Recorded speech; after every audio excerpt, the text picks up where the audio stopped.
Hi, Boo Bear. You know, people have been asking me lately, we even had the conversation, about how I feel about Donald Trump and his blatant racism and his ignorant supporters, how I feel about the resurgence of racism and the black-on-black crimes and all that stuff, the N-word. And so it got me to thinking. And I got a piece of spoken word. It's original. It's all mine. But listen to what I'm saying, and you will know how I feel about it.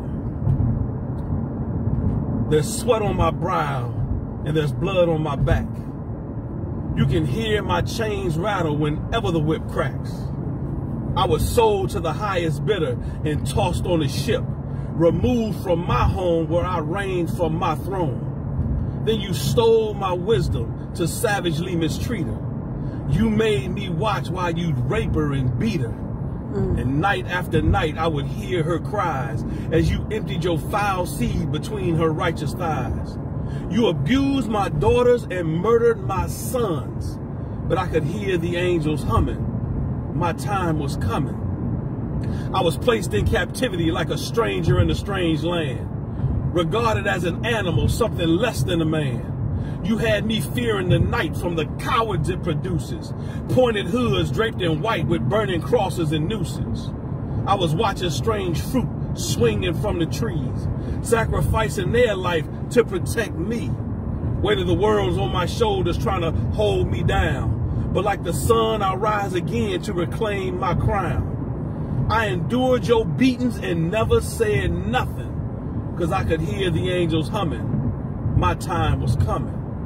Now times start changing and we're rising like cream. So you assassinate the ex, then you assassinate the king. You destroyed the Panthers with political might, while the Klan was free to do, protected by red, white, and blue. The Tuskegee experiment put many on slabs for the death you designed for my kind in your labs. Then you lost control and didn't know what to do when your wives and your daughters chose me over you. The tides are turning, the chickens are coming home to roost, and I can hear the angels humming. Our time is coming. Now throughout his story, the books have been changed, the truth omitted and some facts rearranged. From buses to jails to penitentiary cells, which are modern day plantations meant to genocide our nation.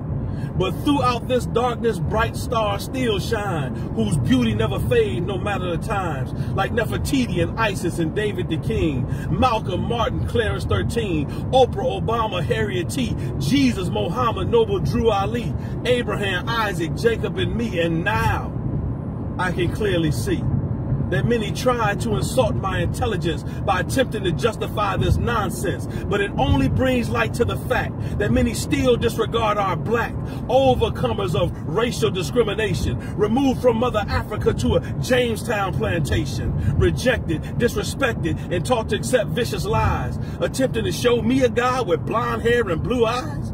But wisdom is by her children justified, because Ezekiel and Revelation even you couldn't hide. The Emancipation Proclamation was the brainchild of Lincoln, but a look at all the books reveals Lincoln's true thinking. Education was free, yet a price had to be paid, so you labeled us porch monkeys, coons, spooks, and spades. Our ancestors fought for the right just to eat. Rosa, branded a rebel, refused to relinquish her seat. Malcolm and Martin from the North and the South, before being united, both taken out. And still we choose to abuse our own kind. Set free in the physical, still enslaved in the mind. So we despise a ER, yet we embrace an A. And that's supposed to make everything okay? You got self-knowledge or knowledge of self, born of understanding that before all else, I am the image and the likeness of the truth, redeemed by the truth, made free by the truth. But Trump can't seem to handle the truth. I'm removed from the Afro pick with the fist, the being #1 on the endangered species list. Dope and sex, fortune and fame. Slavery is still alive, only the slave masters have changed. Projects and prisons like concrete Vietnams, under heavy surveillance as we kill our own kind. Because where you're from, or some red or blue rag, is ignorance used to justify filling up black body bags. Every evil we endure, we now do to each other. We degrade our sisters and execute our brothers. The murderers of our people no longer wear white sheets. Instead, it's Fubu or Sean John with their Jordans on their feet. Do we honestly still believe we will overcome one day? Now that the N word is the most popular thing to say, all because we took off an ER and we added an A? I will not, Trump, I will never be your nigga. And if you don't know, you better ask somebody. That's how I feel about it. Peace. Wow. Thank you for that wisdom.